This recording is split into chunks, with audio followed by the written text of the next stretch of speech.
Welcome back everyone. Welcome to civil services study. ये practice set number 14 है। ये test series UPSC UPPSC RO ARO के लिए चल रही है। तो चलिए स्टार्ट करते हैं। क्वेश्चन नंबर 1 है यहाँ पर, भारत में सॉवरेन गोल्ड बॉन्ड योजना कब शुरू की गई थी? 15 में, 12 में, 17 में, 19 में?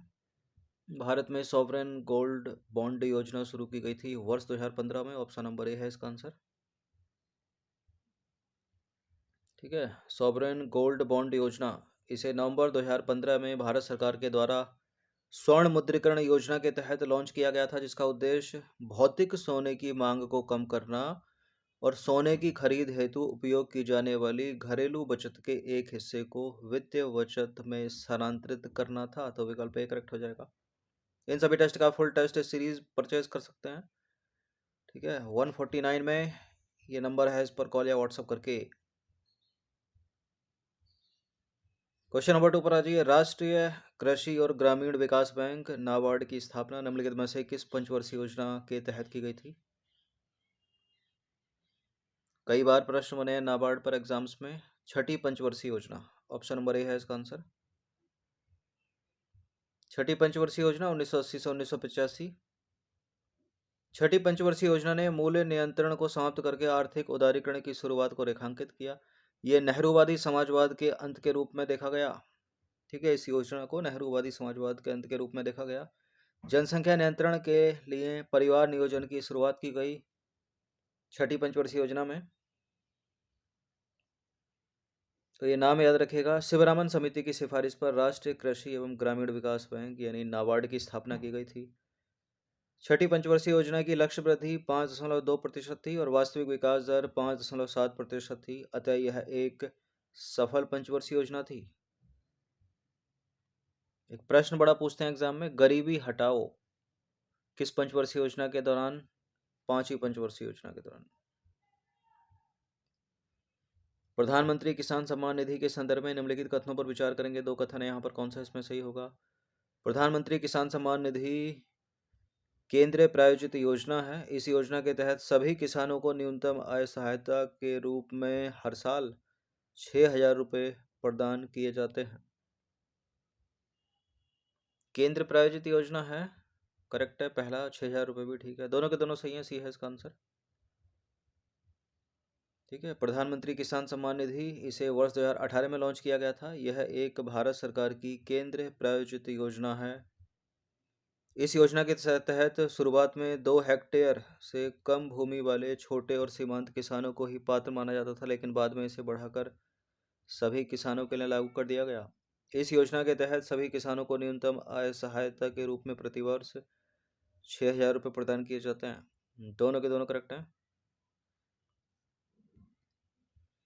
क्वेश्चन नंबर 4 पर आ जाइए। निम्नलिखित नदियों पर विचार करेंगे। ये नदी है केन नदी, बेतवा नदी, धसान नदी, टोंस नदी। उपरोक्त में से कौन सी नदी उत्तर प्रदेश में सीधे यमुना नदी से नहीं मिलती हैं?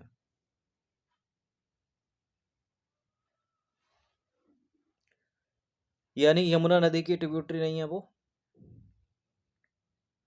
देखिए, केन तो है, बेतवा भी है, धसान नहीं है, टोन्स तो गंगा में मिलती है, ये भी नहीं है। तो तीसरा और चौथा ये है इसका आंसर। यमुना की महत्वपूर्ण सहायक नदियां,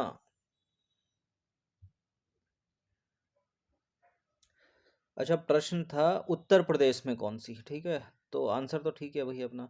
देखिए, यमुना की महत्वपूर्ण सहायक नदियां टोन्स है, चंबल है, हिड्डन है, बेतवा है और केन है। ठीक है, यमुना नदी की अन्य महत्वपूर्ण छोटी सहायक नदियां गिरी है, सिंध है, उत्तांग है, उत्तांगन, सेंगर है और रिंद है। मुख्य यमुना और टोन्स ग्लेशियर हो, यमुना बंदरपूछ ग्लेशियर और ये जो टोन्स है इसकी सहायक शाखाओं से निकलती है बंदरपूछ की। ठीक है, और महान हिमालय श्रृंखला से निकलती हैं दोनों ये। उत्तर प्रदेश में बहने वाली जो टोन्स नदी है, यमुना नहीं बल्कि गंगा की सहायक नदी है।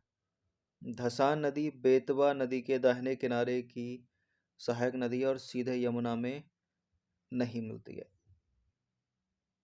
ठीक है, तो केन बेतवा हैं धसान और टोन्स नहीं है, जो उत्तर प्रदेश में सीधे यमुना में नहीं मिलती। क्वेश्चन नंबर 5 पर आ जाइए। उत्तर प्रदेश में पहली बार राष्ट्रपति शासन कब लगाया गया था? यूपी में पहली बार राष्ट्रपति शासन लगाया गया था 1968 में। बी है इसका आंसर। देखिए, उत्तर प्रदेश में राष्ट्रपति शासन पहली बार 25 फरवरी 1968 से 25 फरवरी 1969 तक लगाया गया था, और इसे राज्य में कुल 10 बार लगाया गया है। ठीक है। सबसे नवीनतम जो है वो 2002 में, यानी 22 साल पहले। क्वेश्चन नंबर 6 पर आ जाइए। निम्नलिखित में से किस कांग्रेस अधिवेशन में समाजवाद को कांग्रेस के लक्ष्य के रूप में अपनाया गया था? समाजवाद को कांग्रेस के लक्ष्य के रूप में अपनाया गया था लखनऊ अधिवेशन 1936 में। ऑप्शन नंबर डी है इसका आंसर। देखिए, 1936 में जवाहरलाल नेहरू ने भारतीय राष्ट्रीय कांग्रेस के लखनऊ अधिवेशन में घोषणा की कि भारत की समस्याओं का समाधान समाजवाद को अपनाने में है। इस सत्र की अध्यक्षता स्वयं नेहरू ने की थी। उन्होंने भारतीय लोगों द्वारा समाजवाद को अपनाने और पूंजीवाद को अस्वीकार करने की वकालत की। इस सत्र के दौरान आर्थिक एवं भूमि सुधार भी हुए। क्वेश्चन नंबर 7 पर आ जाइए। उत्तर प्रदेश सरकार के मुख्यमंत्री द्वारा शुरू की गई एम युवा योजना का उद्देश्य निम्नलिखित में से कौन सा है? ये आप पढ़ लो इसको, म्यूवा। ठीक है। देखिए, इसका उद्देश्य है माई युवा, मतलब उद्यमिता को बढ़ावा देना। Option number A. Uttar Pradesh के मुख्यमंत्री ने मुख्यमंत्री युवा उद्यमी विकास अभियान एम युवा योजना की शुरुआत की है। इसका उद्देश्य है राज्य के युवाओं में उद्यमशीलता को बढ़ावा देना। तो एक करेक्ट हो जाएगा। इस योजना के तहत राज्य सरकार का लक्ष्य है 5 लाख रुपए तक की परियोजनाओं के लिए ब्याज मुक्त ऋण उपलब्ध कराकर प्रत्येक वर्ष 1 लाख युवा उद्यमी तैयार करना।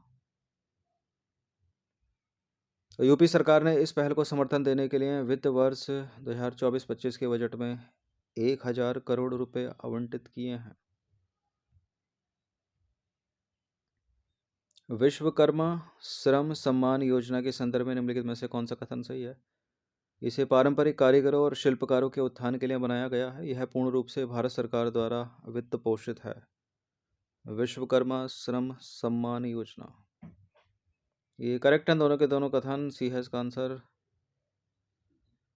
देखिए, विश्वकर्मा श्रम सम्मान योजना, यह योजना जो है लोहार, सुनार, मिट्टी के बर्तन, बढ़ईगिरी, मूर्ति कला जैसे विभिन्न व्यवसायों में लगे पारंपरिक कारीगरों और शिल्पकारों के उत्थान के लिए बनाई गई है, जिसका उद्देश्य है सांस्कृतिक विरासत को संरक्षित करना और उन्हें औपचारिक अर्थव्यवस्था तथा वैश्विक मूल्य श्रृंखलाओं में एकीकृत करना। तो करेक्ट हो गया पहला। दूसरा भी करेक्ट है। इसे सूक्ष्म केंद्रीय क्षेत्र योजना मंत्रालय के रूप में क्रियान्वित किया जाएगा, जो भारत सरकार द्वारा पूर्ण रूप से वित्त पोषित होगी। सूक्ष्म लघु एवं मध्यम उद्यम मंत्रालय इस योजना के लिए नोडल मंत्रालय है।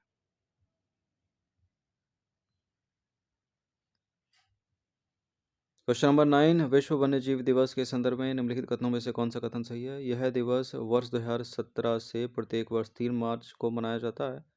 विश्व वन्यजीव दिवस 2024 की theme connecting people and planet exploring digital innovation in wild life conservation थी। विश्व वन्यजीव दिवस प्रत्येक वर्ष 3 मार्च को मनाया जाता है, ठीक है, लेकिन वर्ष 2013 से मनाया जा रहा है, इसलिए गलत हो जाएगा पहला। थीम सही है यहाँ पर 2024 की, connecting people and planet exploring digital innovation in wild life conservation. केवल 2 यहाँ पर करेक्ट है, ए है इसका आंसर।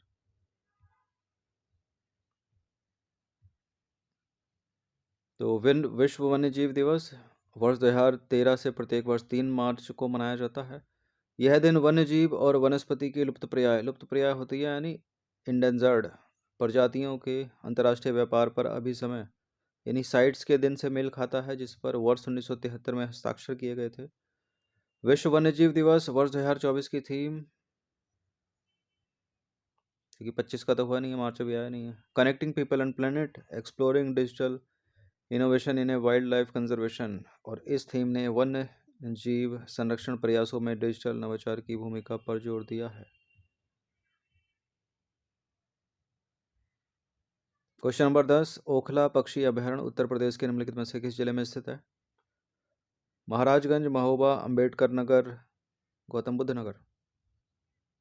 ओखला पक्षी अभयारण्य है उत्तर प्रदेश के गौतम बुद्ध नगर जिले में। ओखला पक्षी अभयारण्य यमुना नदी पर ओखला बैराज पर एक पक्षी अभयारण्य है। यह दिल्ली उत्तर प्रदेश राज्य सीमा पर नोएडा गौतम बुद्ध नगर जिले में स्थित है, तो ये करेक्ट हो जाएगा। और इसे वन्य जीव संरक्षण अधिनियम 1972 के तहत उत्तर प्रदेश सरकार द्वारा पक्षी अभयारण्य नामित किया गया था। यह राज्य के 15 पक्षी अभयारण्यों में से एक है। क्वेश्चन नंबर 11 पर आ जाइए। ग्राम विद्युतीकरण निगम लिमिटेड ने उत्तर प्रदेश के निम्नलिखित में से किस जिले में लगभग 75,500 बच्चों की शिक्षा का समर्थन करने के लिए विज्ञान और शैक्षिक विकास इकाई के साथ साझेदारी की है? यह है उत्तर प्रदेश का सिद्धार्थनगर जिला।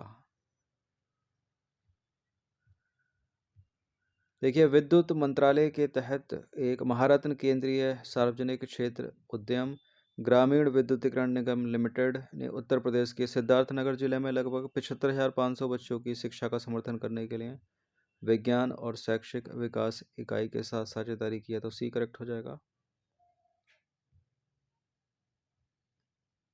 क्वेश्चन नंबर 12 पर आ जाइए। उत्तर प्रदेश सरकार ने निम्नलिखित में से किस क्षेत्र में सूखे की निगरानी के लिए टेलीमेट्रिक मौसम स्टेशन स्थापित करने की योजना की घोषणा की है? टेलीमेट्रिक मौसम स्टेशन स्थापित किया जाएगा बुंदेलखंड क्षेत्र में। देखिए, बुंदेलखंड क्षेत्र जो है वो उत्तर प्रदेश और मध्य प्रदेश में विस्तृत है, यानी कुछ उत्तर प्रदेश के जिले इसमें शामिल होंगे, कुछ मध्य प्रदेश के जिले इसमें शामिल होंगे। तो इसका आंसर हो जाएगा ऑप्शन नंबर सी, बुंदेलखंड क्षेत्र। उत्तर प्रदेश सरकार ने बुंदेलखंड क्षेत्र के 7 जिलों की सभी तहसीलों सहित राज्य की 100 सर्वाधिक सूखाग्रस्त तहसीलों में सूखे की स्थिति पर नजर रखने के लिए टेलीमेट्रिक मौसम स्टेशन स्थापित करने की योजना की घोषणा की है। क्वेश्चन नंबर आ जाइए 13 पर। उत्तर प्रदेश की प्रोजेक्ट प्रवीण निम्नलिखित में से किससे संबंधित है? उत्तर प्रदेश का प्रोजेक्ट प्रवीण, उत्तर प्रदेश के प्रोजेक्ट प्रवीण का संबंध है नौकरियों के लिए लड़के लड़कियों को कौशल प्रशिक्षण और नए युग का पाठ्यक्रम उपलब्ध कराने से। ये है इसका आंसर। प्रोजेक्ट प्रवीण, उत्तर प्रदेश सरकार ने प्रोजेक्ट प्रवीण के माध्यम से राज्य में 61,000 से अधिक लड़के और लड़कियों को कौशल प्रशिक्षण प्रदान किया है, तो ये करेक्ट हो गया। इस योजना के अंतर्गत युवाओं को नौकरी के लिए तैयार करने हेतु निःशुल्क कौशल प्रशिक्षण और आधुनिक पाठ्यक्रम उपलब्ध कराए जा रहे हैं। यह परियोजना राज्य के उच्चतर माध्यमिक विद्यालयों में पढ़ने वाले कक्षा 9 से कक्षा 12 तक के विद्यार्थियों के लिए है, चाहे वो लड़का हो या लड़की।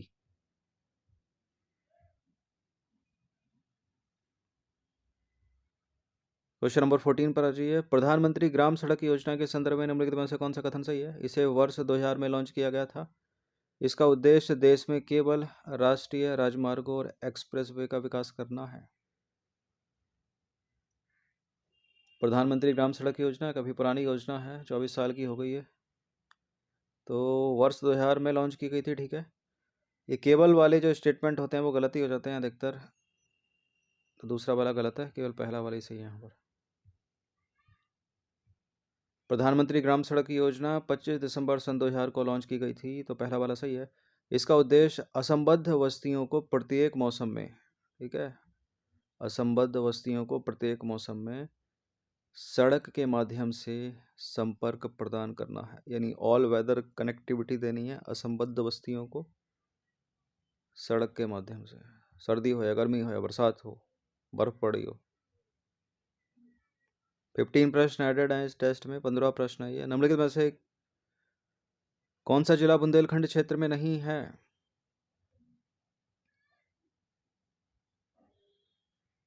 उत्तर प्रदेश का हमीरपुर जिला बुंदेलखंड क्षेत्र में पड़ता है, जैसे कि आपको पता चल गया होगा। पर बुंदेलखंड जो रीजन है वो उत्तर प्रदेश में भी है, मध्य प्रदेश में भी है, तो इसमें उत्तर प्रदेश के जिले भी आएंगे, मध्य प्रदेश के जिले भी आएंगे।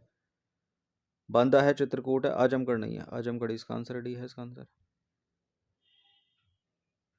बुंदेलखंड का जो विस्तार है वो उत्तर प्रदेश के 7 जिलों और मध्य प्रदेश के 6 जिलों में है, इस चीज़ को याद रखना। उत्तर प्रदेश के वो 7 जिले कौन से हैं? चित्रकूट, बांदा, झांसी, महोबा, जालौन, हमीरपुर और ललितपुर।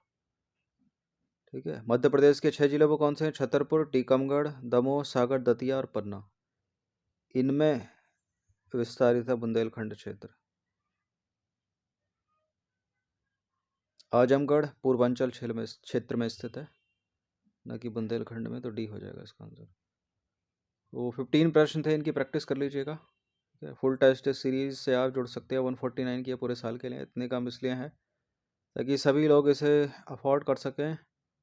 ये नंबर इस पर कॉल या व्हाट्सअप करके। बाकी सब्सक्राइब रखना सिविल सर्विसेज स्टडी चैनल को। धन्यवाद।